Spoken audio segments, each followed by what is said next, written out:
ভক্তি, সাহস ও প্রতিযোগিতায় রঙিন হয়ে উঠল মুম্বাইয়ের দইহারি উৎসব। শনিবার ভগবান শ্রীকৃষ্ণের জন্ম উৎসবকে ঘিরে 40 ফুট উঁচু মানব পিরামিডে ভর করে উচ্ছ্বাসে মাতে শহরবাসী। তবে উৎসবে বাজে বিষাদের সুরও। এই উৎসবকে ঘিরে দুর্ঘটনায় কিশোর সহ 2 জন প্রাণ হারিয়েছেন। শহর জুড়ে আহত হয়েছেন অন্তত 95 জন।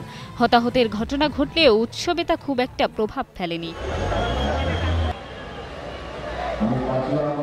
জন্মাষ্টমী উপলক্ষে দইহারি এখন শুধু ধর্মীয় আচার নয়, বরং মুম্বাইয়ের এক প্রাণের উৎসব। ঢোলের তাল, ভক্তিমূলক গান ও শঙ্খধ্বনিতে ছড়িয়ে পড়ে উৎসবের আবহ। সাদা লাল ঐতিহ্যবাহী মহারাষ্ট্রীয় পোশাকে অংশগ্রহণকারীরা যেন মেতে ওঠেন আনন্দ ও ভক্তির খেলায়। প্রচলিত কাহিনী স্মরণে এদিন ভগবান শ্রীকৃষ্ণের শৈশবের মাখন চুরির মিষ্টি কাহিনী পুনরাভিনয় করেন ভক্তরা। উঁচুতে ঝোলানো দই ভরা মাটির হাড়ি ভাঙতে মানব পিরামিড গড়েন তারা। নিচের সারিতে শক্তিশালী যুবকরা ভর রাখেন।